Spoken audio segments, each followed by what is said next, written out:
Usted me lo quiebra, usted me lo paga. Usted quiebra mi ventana. ¿Por qué hizo eso, señor? ¿Pero por qué lo están haciendo?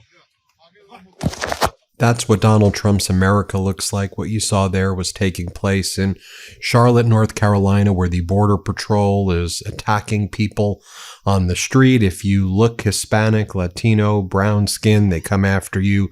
They attack you. They demand your papers. This is part of the invasion of North Carolina by the Trump Gestapo. Doesn't it seem that when more questions are raised about Donald Trump's relationship with Epstein, and as the files are more prominently discussed in the news, Donald Trump ramps up his invasion of American cities like Charlotte in this case? Seems like that to me.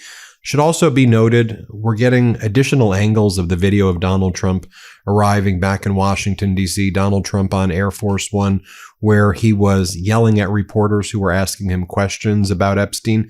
I didn't realize that he was calling the reporter, a female reporter from Bloomberg, he was calling her Piggy, and that's what he's doing. He calls the female reporters Piggy now, and he previously would refer to women as Piggy. He referred to Alicia Machado, Miss Universe, in one of his pageants in the 90s as a pig and as Miss Piggy, and that's how he's talking about female reporters. Watch very carefully, listen, because she asks him questions about the Epstein files, and he goes, quiet, Piggy, quiet, Piggy. Here, play this clip. Sir, is there something incriminating in the files, sir? Let me just show it to you and play it one more time so you could hear it.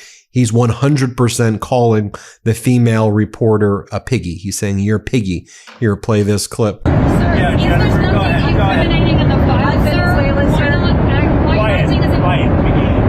Now, throughout the day yesterday, Donald Trump was just clearly losing it.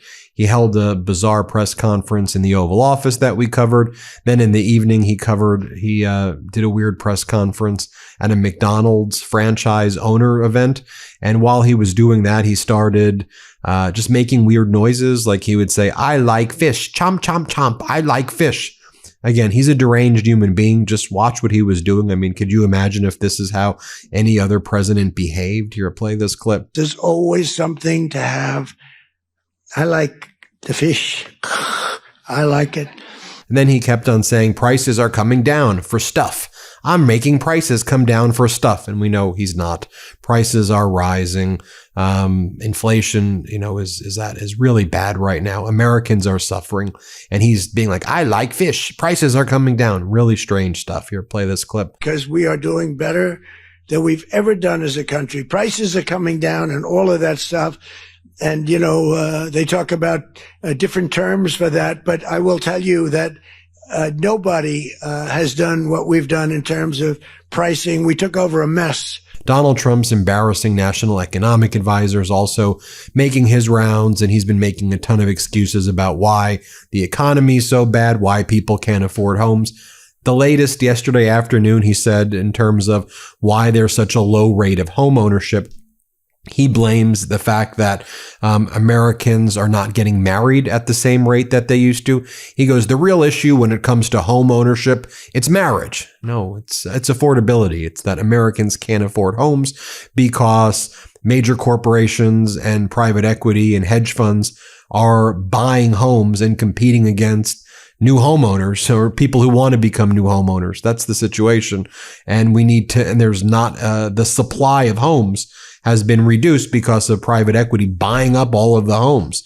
Here, play this clip. But I think the thing that you guys have been talking about, and Charlie talked about forever, the declining rate of marriage is a really big deal. That people get married and then they buy a house, and usually people don't do it before then. And so I think that if you look at the sort of declining marriage rates over time, that they explain a lot of the declining home ownership. There was an interesting side-by-side happening yesterday, and it'll happen today as well. So you have Donald Trump basically giving a state visit to MBS, the Crown Prince of Saudi Arabia.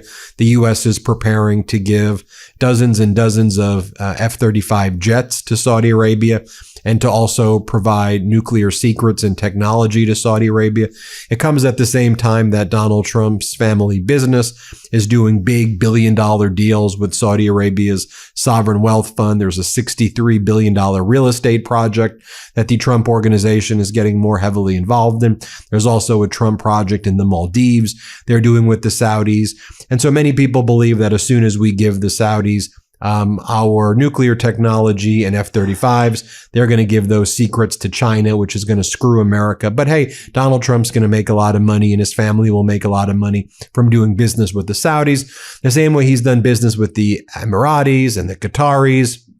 And he receives gold blocks from the Swiss. Yeah, you know, that's just how they operate, just walking violations of the emolument clause. I mean, Trump's a felon. I mean, he's a criminal. He's a crook. He's also a sexual abuser, bad guy, bad human being, really screwing over we the people while he, engages in this $1 billion grift for him and his family. So as I said, the split screen is you have Donald Trump giving technology to Saudi Arabia, Donald Trump personally benefiting his family, and Donald Trump making money. Contrast this to what was going on yesterday in Paris, where France and Ukraine signed a declaration allowing Kyiv to acquire up to 100, maybe even up to 200 Rafale jets from France and new generation air defense systems, marking Ukraine's first purchase of the Rafale aircraft. Ukraine realizes that America is no longer a reliable partner. Europe realizes that, Canada realizes that, Australia, the whole world realizes you can't trust America. And I think we're going to see more Rafale jets being sold to the rest of the world at the expense of F-35s are not going to be used the same way. Here's how it was covered on Al Jazeera, this 10-year military deal between France and Ukraine. Here, play this clip. At a military airbase near Paris, French President Emmanuel Macron welcomed Ukrainian leader Volodymyr Zelensky. The two leaders signed a letter of intent for Kyiv to acquire up to 100 Rafale fighter jets and other military hardware from France, including guided bombs. Just go back to what I showed you at the beginning of this video, where you have Trump's Border Patrol and ICE Gestapo attacking people throughout Charlotte, throughout Mecklenburg County. I saw a horrible statistic yesterday. It was like 15% of all students in Mecklenburg County did not show up to school because Trump's Gestapo is terrorizing the community. People are afraid to drive. There's like checkpoints. Donald Trump's Gestapo are pointing guns at people. They're literally roaming the streets in suburban areas and towns and cities, just roaming the streets, tackling people, throwing people to the ground, breaking into cars, and just quite literally terrorizing the community. Then you have this guy, Greg Bavino, who leads the Border Patrol, just going up to like random Hispanic guys and saying, "Show me your papers, show you papers." I'll show you what's happening here. Play this clip. Speak English? No demasiado, señor Eduardo.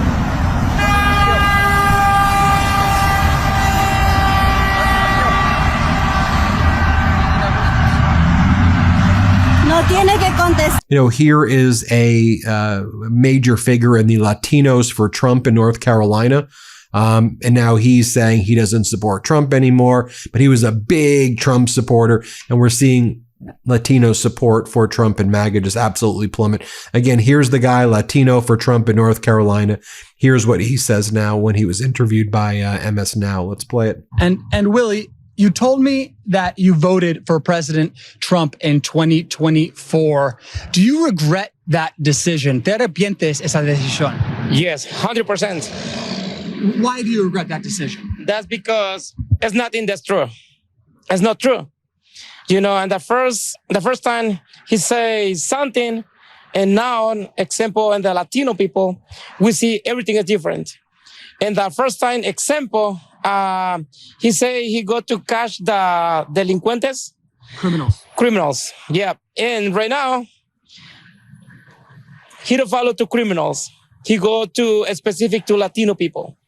Why Latino people? Because in the last Saturday, example, behind to me, I see the white people, the black people, and some people, Indian people, and Chinese people, and me.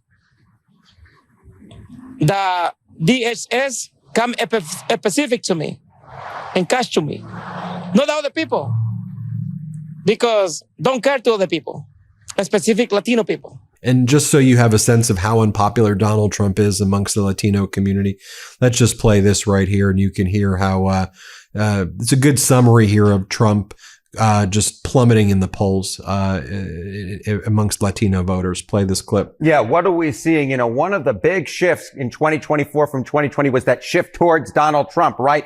Immigration played a key role in that. I want to start off with Latinos on Trump and immigration. You know, back a year ago, what did we see on the issue of immigration? Latino voters trusted Kamala Harris more than Donald Trump, but by just 2 points. 1, 2. Look now at Donald Trump's net approval rating on immigration among Latinos. He is 38 points underwater. That is a 36-point shift, essentially, from where we were a year ago on immigration. Kamala Harris and Donald Trump are basically tied on the issue of immigration. And now on the issue of immigration, Latinos despise, hate Donald Trump. 38 points underwater. In their mind, he is doing something absolutely wrong when it comes to immigration. What about the Latino vote overall? What about the Latino vote overall? All right. How do Latinos feel about Donald Trump overall? Let's take a look here. This, I think, sort of gives the game away. Goodness. Yeah. Oh, my goodness. I mean, that is the phrase of the day. Trump's net approval rating among Latinos. In early February, again, he was just 2 points underwater. Look at where he is now. Late October, minus 34 points, 34 points underwater, a shift to 32 points over the course of this year. I should point out this is the CBS News YouGov poll, but I was looking at the averager polls. I was looking at our own poll. Very similar shift. 20, 25, 30-point shifts on the net approval rating away from Donald Trump among Latinos overall. Again, whatever Donald Trump is doing in office, in the minds of Latinos, it is not working. They have turned against him in massive, massive numbers. I want to give a shout out to all of our Meidas Canada viewers. Prime Minister Carney, the Prime Minister of Canada, was able to get his 2025 budget passed. He had a member of Parliament, Elizabeth May from the Green Party, was able to support this budget. This was a big, big move by Prime Minister Carney to get this budget passed. It was a close vote, right? It literally just passed. It's just interesting here as American government under these MAGA Republicans can't pass a budget, right? They have to use continuing resolutions. Prime Minister Carney put forward a comprehensive budget. It's also interesting for our American viewers to realize that if in Canada you're unable to get the budget passed, it basically triggers snap elections. So a whole new election is held. The Prime Minister Carney would not be able to get that budget passed. Sounds like a good idea that we should do here in the United States. If you're the party in power and you can't get a budget passed, it automatically triggers new elections. Prime Minister Carney was able to avoid that. He got the budget passed, and that creates a good deal of safety for him. The people in Canada seem to really like his steady leadership, and it serves as a stark contrast to Donald Trump's kind of chaotic and disastrous anti-leadership here in the United States. Like this, I mean, Donald Trump is appointing Nicki Minaj, the rapper. She will be speaking at the United Nations on behalf of the Trump administration to further Donald Trump's attacks on Nigeria. And Trump says Nigeria hates Christians. And so Donald Trump has threatened to invade Nigeria before. Remember, we showed you those videos where he's threatened to invade Nigeria. And now he has Nicki Minaj representing the United States in the United Nations, talking about, I guess, invading Nigeria. Just a few other data points I want to show you, especially today, where we know Congress is going to be taking that critical vote to release the Epstein files. We expect it to be most members of Congress. Most Republicans are going to join with Democrats to vote to release these files. Donald Trump now claims that everything regarding Epstein is what he's always claimed now, is that it's all the Democrats. The Democrats hung out with him. Trump said, I was never there. I was never with Epstein at all. I mean, you do realize that when you exist in the world, Donald, like we know you were Epstein's buddy. Like there's more photos with you and Epstein than I think I've seen of you and your children. Like you were like best friends with the guy. You're all over the emails. You hung out with him probably more than just about anybody. He had photos of you like throughout his house. Like you guys were as close as can be. But okay, Donald, do tell. Here, play this clip. I believe that some of the people that we mentioned are being looked at very seriously for their relationship to Jeffrey Epstein, but they were with him all the time. I wasn't at all. And we'll see what happens. What I just don't want Epstein to do is detract from the great success of the Republican Party. Also, it was another bloodbath yesterday in the stock market.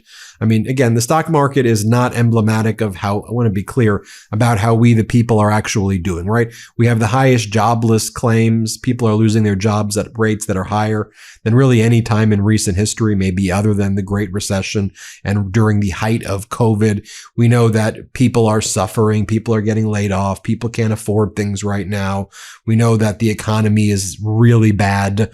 But the markets, are not necessarily a reflection of how people are doing, because lots of people don't participate in the markets. But it's been a bloodbath in the market recently. Yesterday was another horrible day in the market. Also, Bitcoin over the past few weeks has been like absolutely crashing. I mean, Bitcoin is now lower than I think when Trump took office. Bitcoin's at $90,000 and $295. I mean, just over the past 6 months, it's dropped 11%. I mean, horrible stuff. You just take a look. Bitcoin's basically the same or less than last year. Gas is basically the same as last year. Groceries are up. Jobs are down. Our trade relationships, the deficit's higher. Federal spending is up. Deficit's up. Debt is up.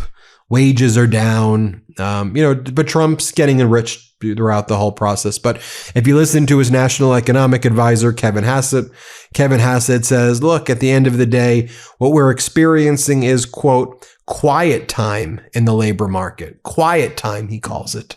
Here, play this clip. Last CPI report we got surprised 48 Bloomberg economists on the downside, and even had some sort of temporary bad news because there was a refinery that was shut down, if you're looking at the top line number. I think that there have been mixed signals in the job market and really, really positive signals in the output markets. As you know, we've got GDP now running close to 4%. We've got productivity running up around 3%. And so I think that there could be a little bit of almost a quiet time in the labor market, because firms are finding that AI is making their workers so productive that they don't necessarily have to hire the new kids out of college and so on. But because there's so much output growth and income growth, that's the kind of thing that, a free market will work out relatively quickly as, new ways to spend money emerge.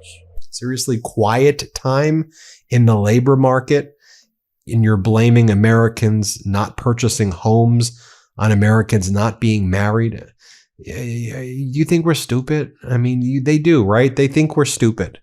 This regime thinks that we're so dumb and that they could just say whatever they want. Trump could just, spew nonsense to his MAGA mush brain base.